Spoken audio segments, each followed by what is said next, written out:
Jayo Radha Madhava Kunja Bihari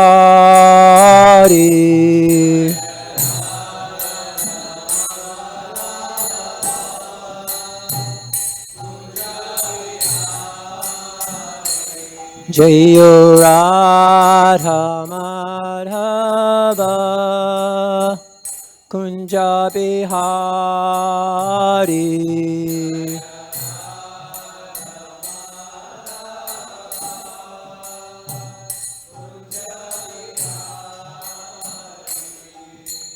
Gopi Janna Vallabha Girivardhari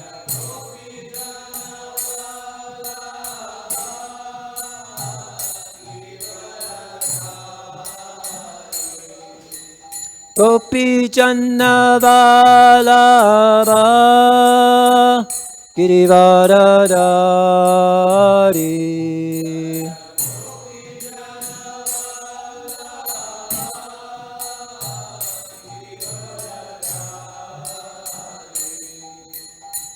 Yashodanandana Brajajana Ranjana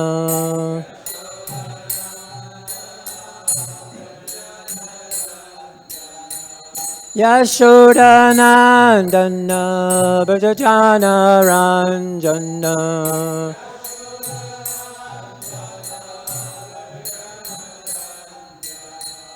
Jamuna Tira Vanachari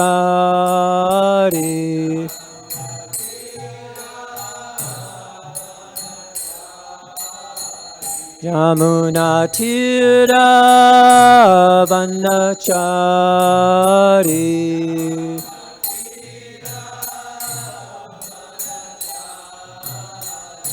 Jaya Radha Madhava Kunja Bihari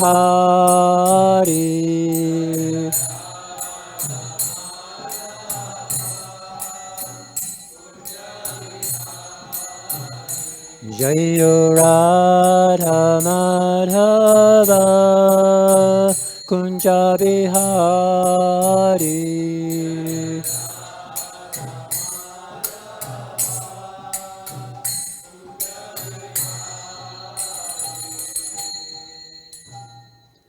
Jam Vishnupad Paramamsa Parvaja Kacharya Sratara Satachishimad His Divine Grace A.C. Bhaktivedanta Swami Prabhupada Ki Jai. Jam Vishnupad Paramamsa Parvaja Kacharya Sratara Satachishimad Shringa Guru Shili Bhakti Siddhanta Saraswati Goswami Maharaj Ki Jai. Ananta Koti Vaishnavinda Ki Jai. ISKCON BBT Founder Acharya Srila Prabhupada Ki Jai. Namacharya Haridas Thakur Ki Jai. Premsa Goswami Shri Kṛṣṇa Chaitanya Prabhu Nityananda Shri Advaita Gadadhar Srivasadi Gaur Bhaktivinda Ki Jai. Shri Shri Radha Krishna Gopa Gopinath Shyamakund Radhakund Giri Govardhan Ki Jai. Vrindavan Dham Ki Jai. Mayapur Dham Ki Jai. Navadvip Dham Ki Jai. Jagannath-puri Dham Ki Jai. Navadvip Dham Ki Jai. New Dwarka Dham Ki Jai. Their Divine Lordship Shri Shri Rukmini Dwarkadesh Ki Jai. Their Divine Lordship Shri Shri Jagannath Baladev Shrimati Subhadra Ki Jai. Their Divine Lordship Shri Shri Gaura Ki Jai. Grantaraj Srimad Bhagavatam Ki Jai. Transcendental Book Distribution Ki Jai. Harinam Sankirtan Jaga Ki Jai. Transcendental Prashadam Distribution Ki Jai. Gaur Premananda Hari Hari Bol. All glories to all assembled devotees, Hare Krishna. All glories to all assembled devotees, Hare Krishna. All glories to Sri Sri Guru and Sri Gauranga.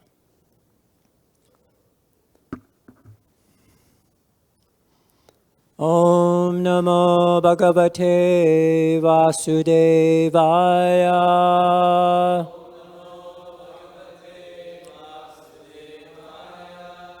Om Namo Bhagavate Vasudevaya.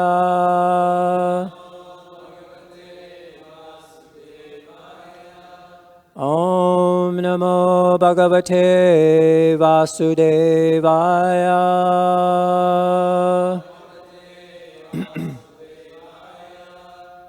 So today we're reading from the Srimad Bhagavatam.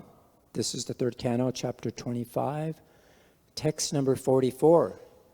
This is the last verse of the chapter on devotional service, the glories of devotional service. So today, Prabhupada says that this word, this particular set of words, I guess, is very significant. Mano, mayy, arpitam. Mano means like mana, mind, and mayo, or mayy, I mean in me, and arpitam means fixed. So Prabhupada says that this means the mind being fixed on me, not me, but Kṛṣṇa, referring to Kṛṣṇa. Kṛṣṇa is talking. So this is important. So actually we're going to be talking about what that really, I guess another title could say, is the power of fixing the mind on Kṛṣṇa. And so we'll talk about the challenge, controlling the mind. It's very restless. Understanding the nature of the mind, how difficult it is to control. And then the solution, which is this whole chapter is about, is bhakti-yoga. The process, the 9 practices of devotional service. And we got a wonderful example here, Maharaj Ambarīṣa. And then we'll see the benefits, how it purifies the heart, steadies our mind, gives us realization. And it's a very universal application for all levels of spiritual seekers. And then we talk about the role of spiritual guidance and then the practical application. So let's dive into the verse. Etāvān eva loke smin, puṁsāṁ niḥśreyasodayaḥ, tīvreṇa bhakti-yogena, Mano, mayy, arpitam, sthiram. Etāvān eva loke smin, puṁsāṁ niḥśreyasodayaḥ, tīvreṇa bhakti-yogena,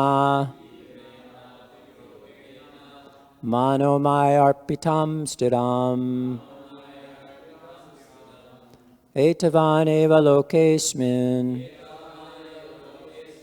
puṁsāṁ niḥśreyasodayaḥ, tīvreṇa bhakti-yogena, Mano, mayy, arpitam, sthiram.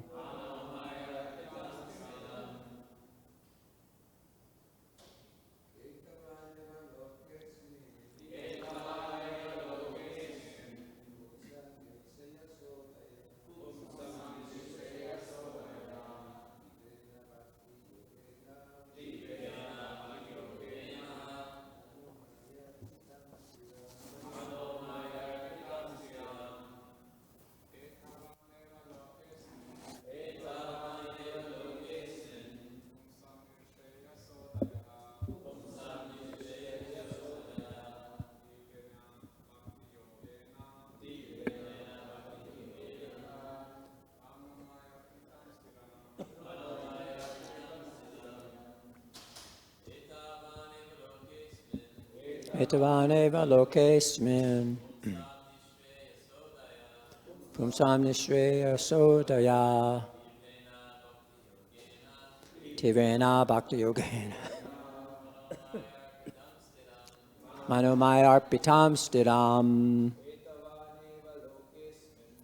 Etāvān eva loke smin, puṁsāṁ niḥśreyasodayaḥ, tīvreṇa bhakti-yogena, Mano, mayy, arpitam, sthiram. Vaishnavis. Etāvān eva loke smin, puṁsāṁ niḥśreyasodayaḥ, tīvreṇa bhakti-yogena, Mano, mayy, arpitam, sthiram.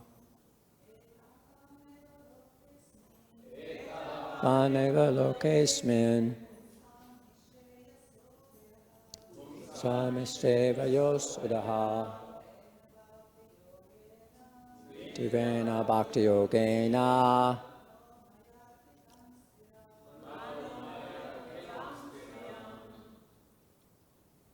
Anyone else?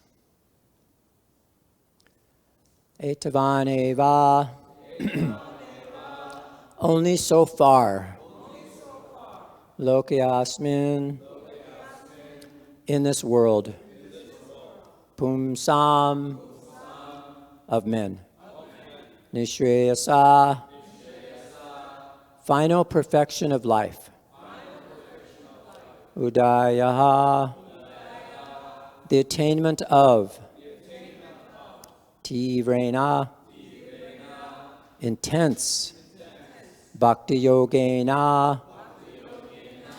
By practice of devotional service. Manaḥ. Mind. Mayi. In me. Arpitam. Fixed. Sthiram. Steady. Translation and purport by Srila Prabhupada. Therefore, persons whose minds are fixed on the Lord engage in the intensive practice of devotional service. That is the only means for attainment of the final perfection of life. Please repeat. Therefore, persons whose minds are fixed on the Lord engage in the intensive practice of devotional service. That is the only means for attainment of the final perfection of life.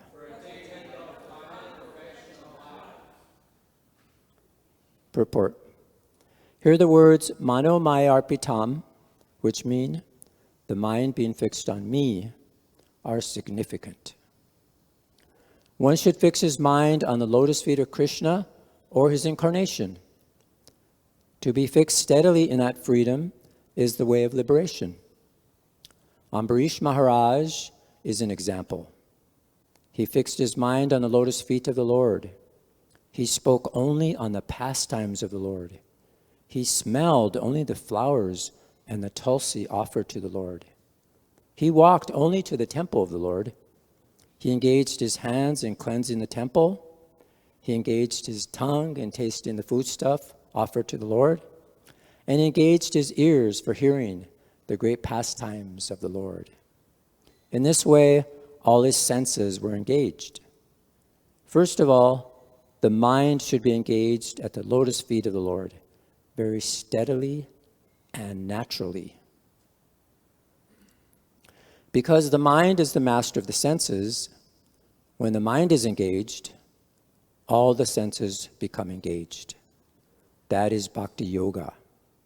Yoga means controlling the senses. The senses cannot be controlled in the proper sense of the term. They're always agitated. This is true also with the child. How long can he be forced to sit down silently? It is not possible.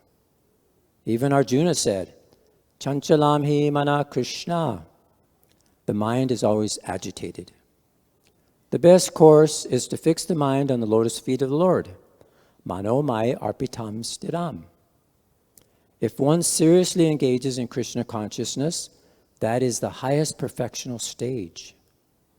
All Kṛṣṇa conscious activities are on the highest perfectional level of human life. Thus end the Bhaktivedanta purports of the 3rd canto, 25th chapter of the Srimad Bhagavatam, entitled The Glories of Devotional Service. Jai. Om Jnana Timirandasya Gyananjana Salakaya Chakshusha Unmilitam Yena Tasmai Shri Gurave Namaha Shri Chaitanya Manobhistam Stapitam Yena Bhutale Swayam Upakadamayam Dadati Swapadantikam Jai Shri Kṛṣṇa Chaitanya Prabhu Nityananda Shri Advaita Gadadhar Shri Vasari Gaura Bhaktavinda Hare Kṛṣṇa Krishna Krishna Hare Hare Hare Rama Rama Rama Hare Hare Vanchakopa Tubhistra Kripa Sindhu Bhivcha Patitanam Pavanebhyo Vaishnavebhyo Namo Namaha. Okay, the translation one more time.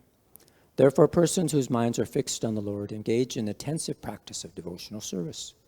That is the only means for attainment of the final perfection of life.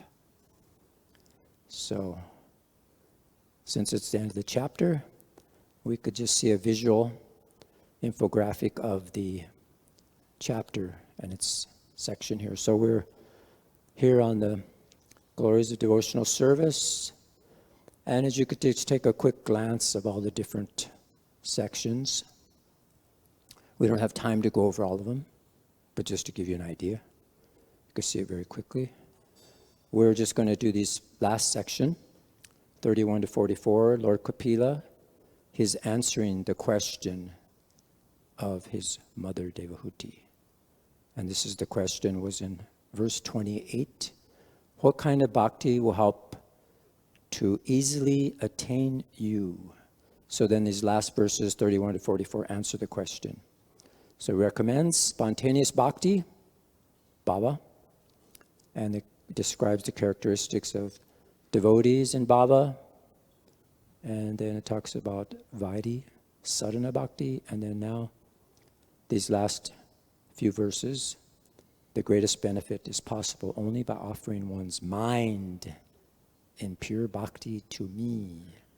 So we see Lord Kapila's teachings on bhakti, he's explaining to his mother Devahuti. And it began with the glorification of Lord Kapila, and as an incarnation of Kṛṣṇa. And then it emphasized his supreme knowledge and worshipable nature.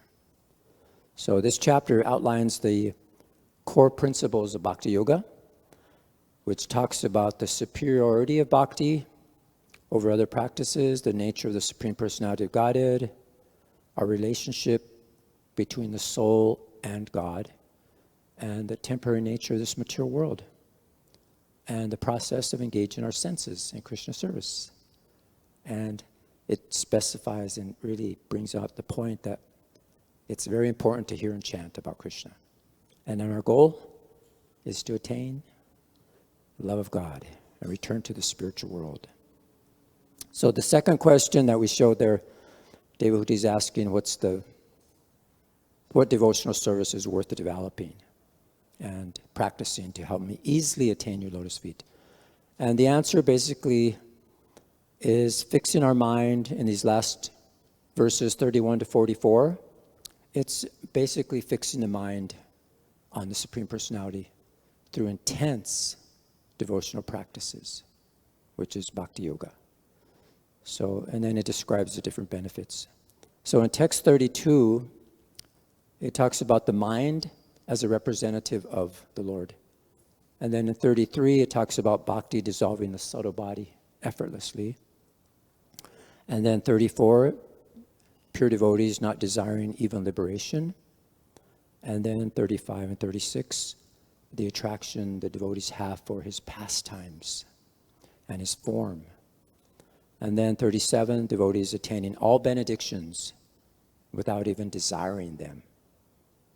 So you see, and then 39 to 40, devotees, they transcend all material aspirations. And then in text 41, it describes how the Lord is the only shelter from birth and death. And 42, the Lord's supreme control over nature. And then 43, bhakti yogis eligible to enter into the spiritual realm. So in text 44, we just read how it's important to fix the mind on the lotus feet of Kṛṣṇa, and how it's compared to trying to tame a wild horse. It's very difficult, but it's possible with spiritual practice. And how in bhakti we effortlessly become purified. It's like fire in the stomach. It effortlessly digests your food. So this is what devotional service does. It naturally purifies us without separate endeavor. And we transcend liberation even. That pure devotees don't even desire liberation. They see it actually as hellish compared to devotional service. This is the supreme position of bhakti. And then it talks about deity worship, the importance of deity worship, the analogy of the devotee's vision being smeared with love of Godhead. And it allows them to see beyond material appearances. That's in text 35 in the purport Prabhupada describes. And then talks about the level of the devotees. We have third-class devotees. They achieve liberation even, showing the potency of bhakti.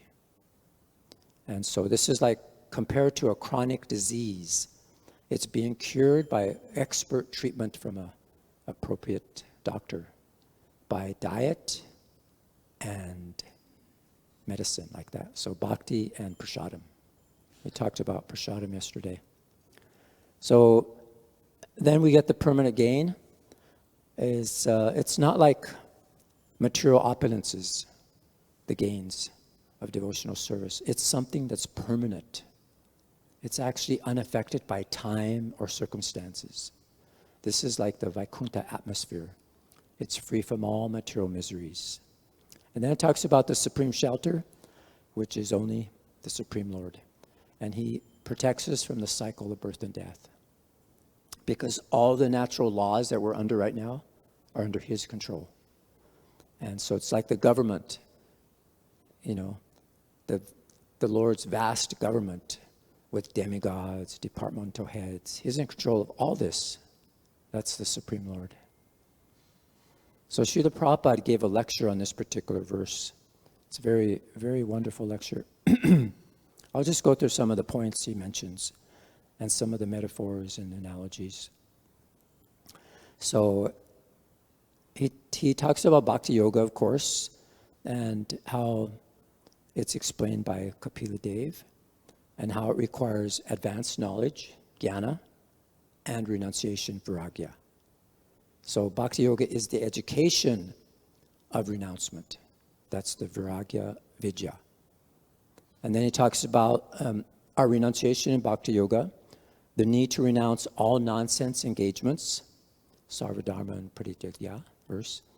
And then he says the material world is certified as a place of misery, dukhalayam asasvatam. And he uses an analogy, Prabhupada. He said, we are like land animals put into water, struggling for existence. And then he talks about the illusion of material happiness and how we're always making plans, but they're all dismantled by nature. And then he used another metaphor that we're seeking happiness in the material world is like an animal chasing a mirage in the desert. That's the maya marichika. And then the ultimate good he talks about is the distinction between preya and shreya. So preya means that we want immediate pleasure now. And then shreya is the ultimate good. So as soon as we take to Kṛṣṇa consciousness, that ultimate perfection begins. And then he talks about the 9 processes of devotional service. And this is very interesting because it's all-encompassing, these 9 processes. We'll talk about that a little more. So then he says, another analogy is of that watering the root of a tree nourishes all the parts, including the flowers and the fruits. And we'll show some different examples of trees and creepers. So by serving Kṛṣṇa, we automatically serve our family, our society, our country. And the example of that Prabhupada gives in the lecture is Prahlāda Mahārāja. It appeared that he neglected his father, right? He was actually offering a garland to Nrsingadev when he was killing his father. But actually he gave the best service because he liberated his father and 14 generations of his family. Isn't that amazing? And then he talks about Kṛṣṇa, how he appears in different forms and how they're all the same. How we should hear in Kali Yuga. It's the recommended process for this age. And he said there's no need for high education or qualifications to hear. And he used the example of Maharaj Parikshit. He achieved liberation simply by hearing. And how he talks about our movement, the Kṛṣṇa consciousness movement. It aims to give people a chance to hear about Kṛṣṇa, understand the philosophy, and chanting Hare Krishna, it purifies ourselves. So that's the challenge in the current age, is the prevalence of these 4 sinful activities. Illicit sex, meat eating, intoxication, and gambling. This is a difficulty in pushing Kṛṣṇa consciousness. So we need this determination as described in the verse, tīvreṇa bhakti-yogena. We have to continue despite obstacles. So Prabhupada goes on, and one of the last points I'd like to bring about is he mentioned the 9 processes of devotional service, and he mentioned them nicely. We know them, right? Shravanam, what does that mean? Hearing. And kirtanam, smaranam, and pada sevanam, archanam. Besides archana. No. Vandanam, offering prayer. Dashyam, sakyam, atmanivedanam. So, who knows an example of Shravanam? We actually mentioned it earlier. A person who attained liberation simply by listening. Yes. That's what it does. And then how about Kirtanam? Who became liberated? Yes. Yes, Sukadeva. Just by chanting. He was describing and glorifying the glories of the Lord to Kṛṣṇa Mahārāja. And then who's an example of Smaranam, remembering? Yeah, he attained perfection just by constantly remembering the Lord. No matter what happened to him, he was just focused on Kṛṣṇa. And then who's the example of Padasevanam? Serving the lotus feet? Yeah, Lakshmi, the goddess of fortune. That's how she attained perfection. And then how about Archanam, deity worship? Ambarīṣa Mahārāja? Oh, Prita Mahārāja, yeah. Yeah, he attained salvation by worshiping the deity of the Lord. And then Vandanam, offering prayers. Wow. I'm just speaking to the choir here. Okay, so Akrura, yeah, he attained salvation. And then Dashyam, servitude. Simply by serving the orders of who? Yes. He served the orders of Lord Ramchandra. And then Sakyam, friendship. Everybody knows that. Yes. He established friendship with Lord Kṛṣṇa. And then Atmanivedanam, full surrender. Yeah, we just saw his picture, Ambarīṣa Mahārāja. And there's a few other too. Yeah. Bali Maharaj. Prabhupada says in that lecture, Ambarīṣa Mahārāja also is another example of Atmanivedanam. And then he mentioned 2 other people. Can you guess? Yeah, we said Bali and Ambarīṣa Mahārāja. And there's 2 more, the Atmanivedanam. He mentions Rukmini. Her behavior, Dwarka, is sometimes considered an example of Atmanivedanam. And then he mentions another one. He's also 2 of them, actually, he said. Sridham Vipra is an example of Sakyam, friendship with Kṛṣṇa, and also as Atmanivedanam. So these examples, they illustrate different devotees. They excel in particular aspects of devotional service, but they all achieve the highest spiritual perfection. So Prabhupada's lecture is amazing how that even practicing one of these processes sincerely can lead to spiritual perfection. And these examples they're great examples, these personalities. So there's that verse, Savai Mana Kṛṣṇa Padada Vindoyor. It's a long verse, but here's the translation. It's just basically repeating what Prabhupada we had mentioned. How Maharaj, for this is from 9th canto, and this is the proof how Maharaj Ambarīṣa. So basically, I'll just summarize, save some time. So as mentioned, he engaged all his senses, his mind, his words, his hands, his ears, his eyes. How did he engage his hands? Yeah. And then his touch. How did he engage his touch? And his smell, his tongue by prasad, yeah. And then his desires, all focused on serving Kṛṣṇa. He never desired anything for himself. And his complete engagement increases his attachment to Kṛṣṇa. That frees us from our material desires. And the purport to that verse, Prabhupada, it's amazing. He says that devotional service should be executed under the guidance of a devotee or directly under the guidance of Kṛṣṇa. And it's essential to accept a spiritual master, a bona fide spiritual master, for proper training in our devotional service. And to understand Kṛṣṇa completely, one must follow his prescriptions as exemplified by Mahārāja Ambarīṣa. And how true bhakti means, he quoted this verse, Hrishikena, Hrishikesha, Sevanam Bhaktir Uchate. You know that verse? Sarvapadi vinirmuktam tatpatrenva nirmalam. Hrishikena, Hrishikesha, Sevanam Bhaktir Uchate. Yeah. So it's a bhakti or devotional service means engaging all our senses in the service of the Lord. The Supreme Personality Godhead, the master of all the senses. When the spirit soul renders service unto the Supreme, there's two side effects. One, he's freed from all material designations, and the senses are purified simply by being employed in the service of the Lord. So it's amazing. So he's the master of the senses. So there's so many of these examples of the 9 processes, but we don't have time to go into every one of them. But we'll just mention like King Ambarīṣa as one of them.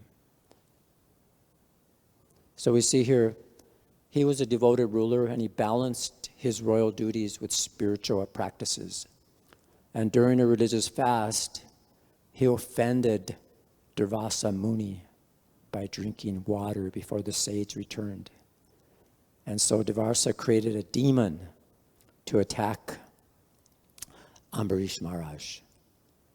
But we know, as the story goes, the Sudarshan chakra came to protect Ambarīṣa Mahārāja. So here we see how, in the first slide, that he was doing deity worship. He was bathing the deities, and he had a very nice ceremony. He was dressing the deities, offering garlands. He was with full attention. So then he was fasting, and then Durvasa Muni was offended because he took a little water, before he fed him. So then he created this demon.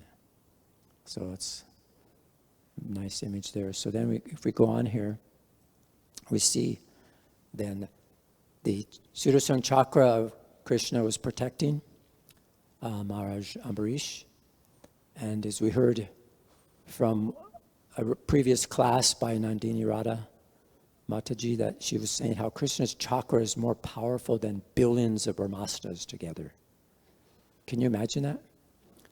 So what happened is this Durvasa, he ran to Lord Brahma and he begged him for protection.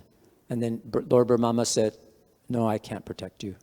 So then he went to Lord Shiva, and then the same thing happened.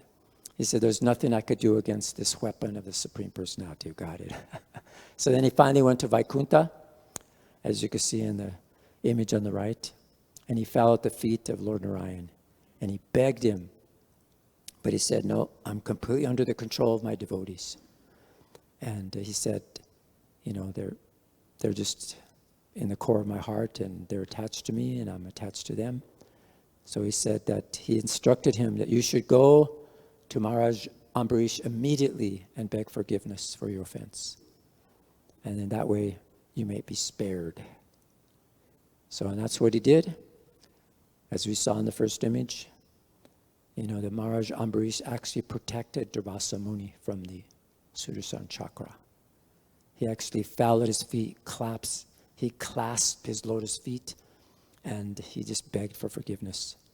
And so he offered his respectful obeisances. And Mahārāja Ambarīṣa, he said, if the Supreme Personality Godhead, who is one without a second, who is the reservoir of all transcendental qualities, and who is the life and soul of all living entities, is pleased with us, he means Mahārāja Ambarīṣa and his family, we wish that this Brahmana Durvasa Muni be freed from the pain of being burned. So that's how he spared his life. So this is the glories of Maharaj. So Durvasa Muni was really appreciative, and he glorified Maharaj Ambarīṣa for his devotional qualities and everything. So as we mentioned, Prabhupada from his lecture, he mentioned that analogy. We're like land animals or put into water, we're struggling for existence. So this is why we need to have renunciation in bhakti-yoga. We have to surrender to Kṛṣṇa, because this material world is a certified place of misery. And Prabhupada mentions, I'll just read what he says in that lecture. Because we're all spirit soul, we are spirit soul. Our real place is a spiritual platform. Our activities should be on the spiritual platform. Then we'll be happy. The same example as I've given many times, that we are animals of the land. So if we're put into the water, then however expert swimmer I may be, or you may be, it is simply struggle for existence. There cannot be any happiness in the water. But if you're taken out of the water and put again into the land, then you will get relief. So that is the position. We have come to this material world for sense gratification. The more expertly we make plan for our sense gratification, it will never be successful. So we have to come out of these material activities and act on the spiritual platform. This will make us happy. And then the other analogy he used, seeking happiness in the material world is like an animal chasing a mirage in the desert. So this is an illusion of material happiness. We make plans for happiness, but they're dismantled by nature's laws. So it's like every time, you go towards that mirage, it also goes away. And this is what Prabhupada said. I like to quote the lecture also here. So this is conclusion, that in this material world, we are simply struggling for existence with the hope, future hope, that we shall be happy by this plan. But it will never be possible. Simply you will be bewildered. Just like the animal goes to the desert, he sees mirage, a shadow of water in the desert. He is thirsty. He goes to the water, and the water goes again, further away. And he jumps over. In this way, being thirsty and in the hot sand, he dies. This is called maya marichika. Our struggle for existence is like that. We're thinking, let me go a little further and we shall be happy. But actually, where is the water? There is water. There is no water in the desert. But those who are less intelligent, like animal, they seek happiness here in the material world, just like the animal running after water in the desert. Maya marichika. It's amazing. Beautiful analogy. And then he mentioned it in another lecture. He says basically the same thing, that we have these defects where we have the tendency to be illusioned. And he talks about the maya marichika again, the accepting water in the desert. And then another analogy Prabhupada uses, and he talks about the mind, as we're mentioning, the mind. It's very important to control the mind because it's like wild. And this is a wonderful painting that describes the mind as the reins, which actually is the head of all the senses there. And above the mind is intelligence, which we get from these devotional knowledge and from the guidance of the spiritual teachers and Kṛṣṇa. And the soul then can actually become happy instead of being bewildered, as we see as the passenger there. Completely looks like he's in horror in the material world, struggling for existence, drowning in the water of the material energy. So it's a wonderful lecture Prabhupada gives. And he talks about the mind and its nature. And it's a wandering nature. It wanders from here to there. It can't be fixed in one place. It's very challenging. And it has attachments, the mind. We're we attract it to material pleasures and things. And then it also gets false conceptions, that we think that something will make us happy, and then we get distracted. And that's that lack of focus of the mind. You see, it struggles to maintain deep, continuous focus on spiritual matters. You sit down to read or you sit down to chant, and your mind is just going everywhere. This is the beginning of devotional practices, but we have to stick with it. Tīvreṇa, bhakti-yogena, we have it with the struggles. And it's influenced by the modes of nature very easily. Prabhupada says I think it's in the 11th canto, there's a verse. It says that the mind has immense power, and it actually activates the three modes of material nature. So, and it also very difficult in understanding things. So this is the importance of tīvreṇa bhakti-yogena. So there's more that Prabhupada mentions on the nature of the mind, but this is basically, we could see from the Bhagavad Gita, it's very turbulent, obstinate, very strong. It's like the wind, and it has a tendency to become attached to material things, but we have to control the mind.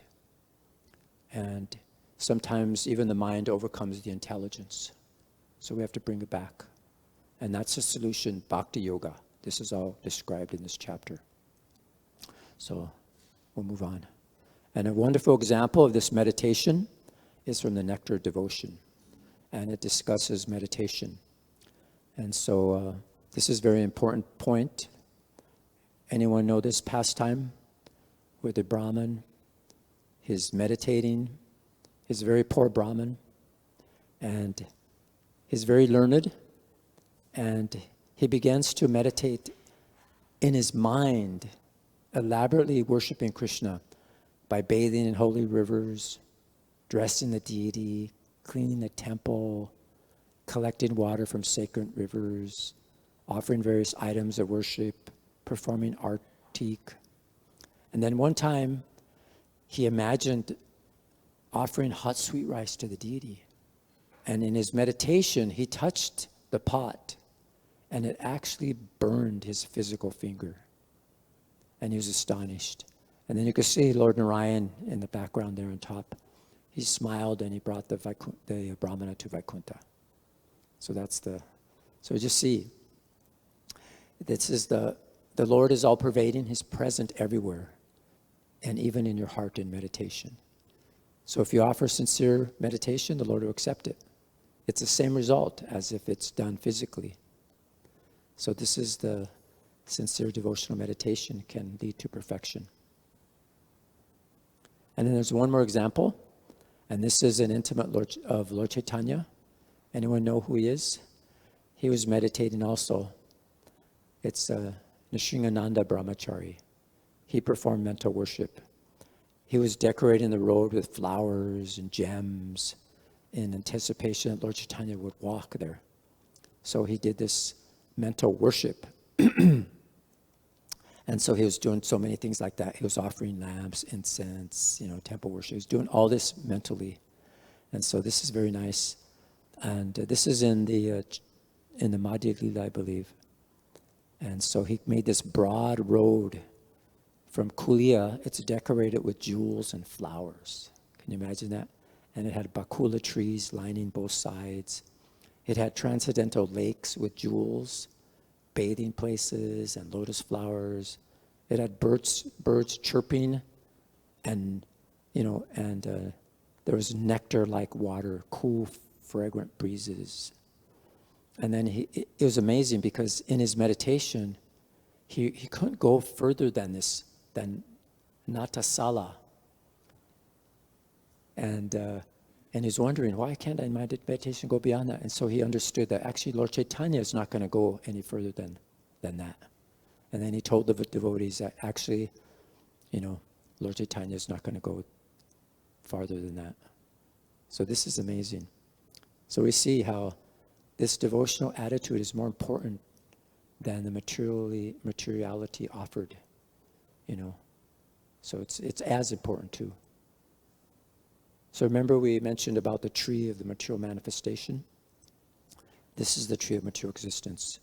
And this is what's going to be described in these teachings from Lord Kapila.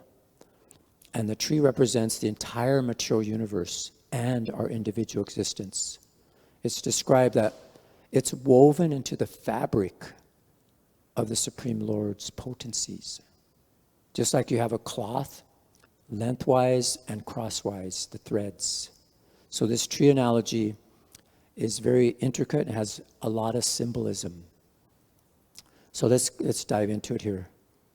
I mean, I just got 2 more examples, and then if anyone has to leave, you could leave. But I'd like to go through this. So this is a tree of material manifestation. So it has 2 seeds, which is the pious and sinful activities. And then it has 3 roots, and that they extend in the 3 directions, and that represent the 3 modes of material nature. And these roots, they expand our duration of material existence through association with the 3 modes of material nature.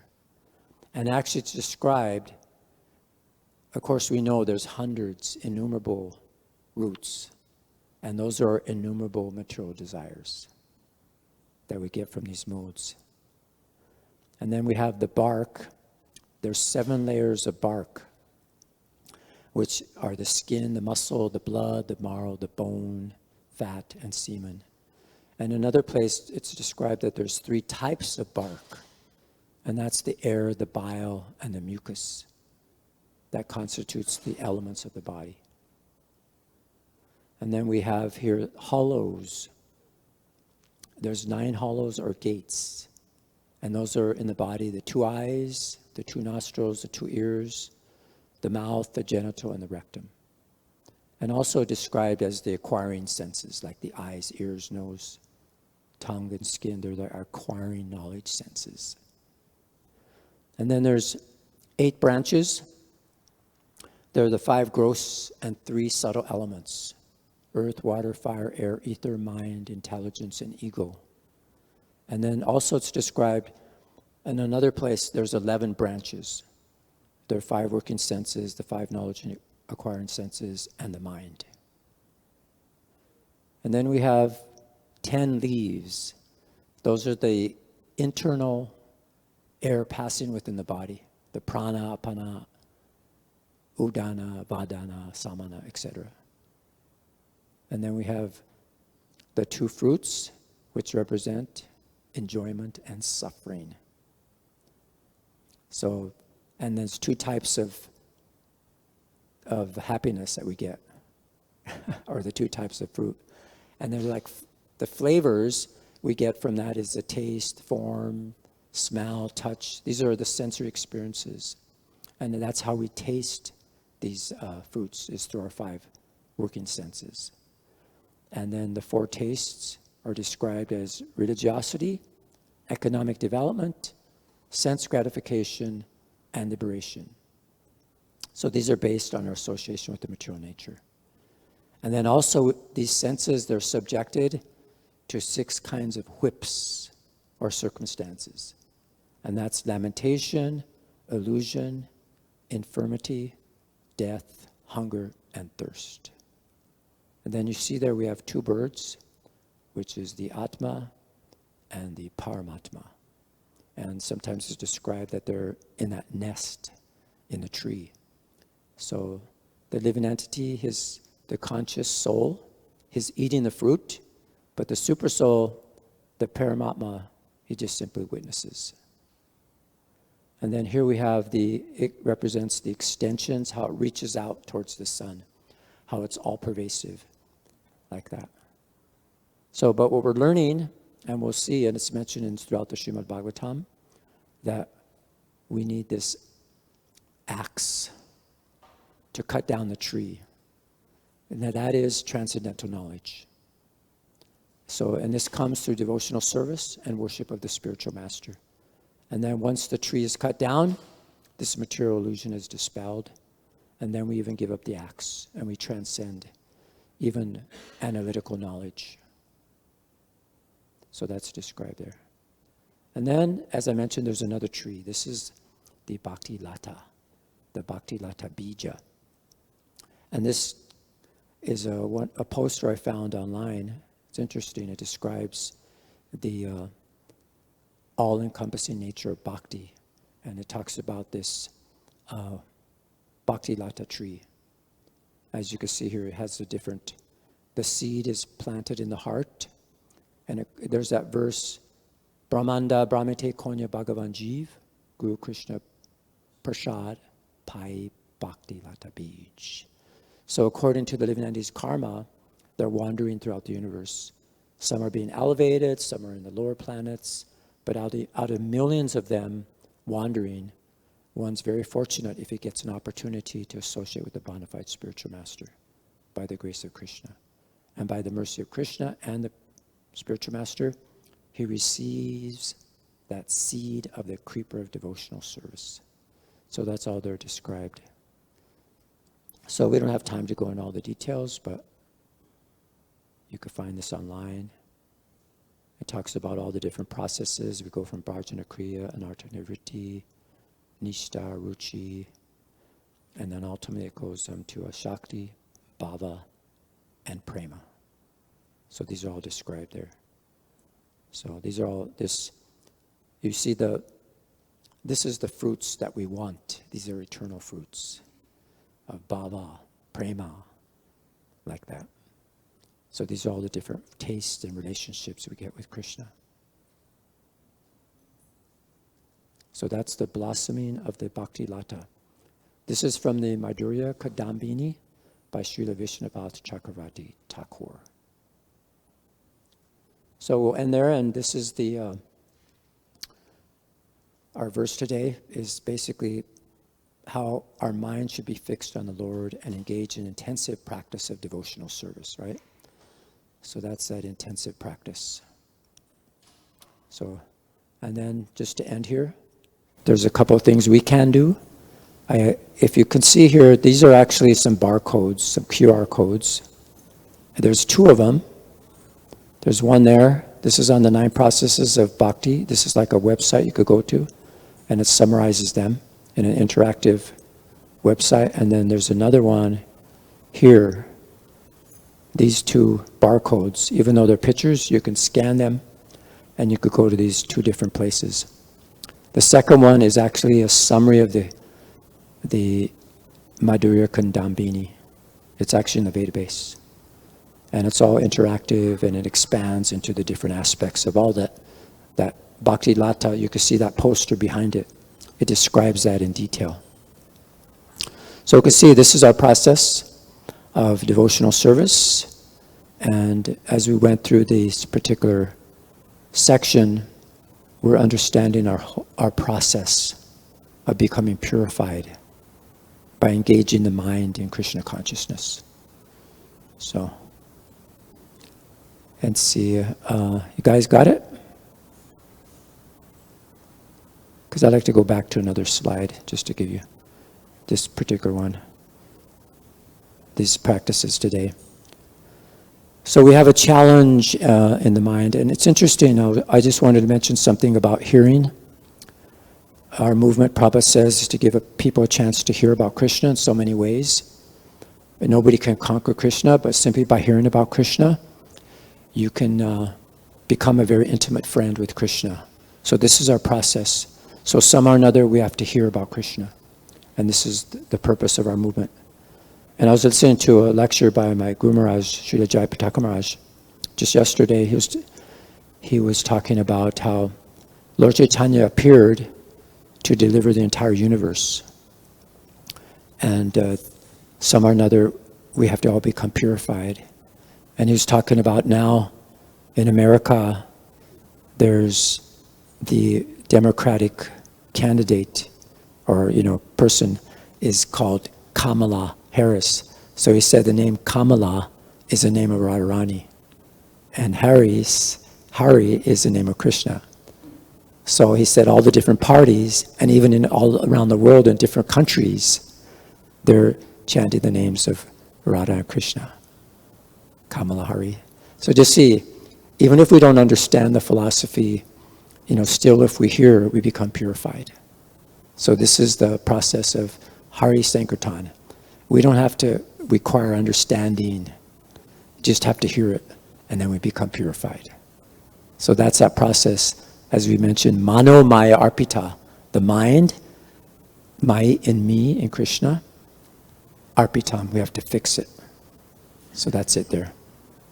So I'd like to end there. Thank you for your patience and kindness, and any other, maybe if there's any comments or questions, I'll be happy to try to answer them. So I'll leave that up in case anyone wants to scan it. So, okay. If there's no comments or questions, then we can end here. Thank you very much. Hare Krishna. Jai. All glories to Srimad Bhagavatam, all glories to Srila Prabhupada.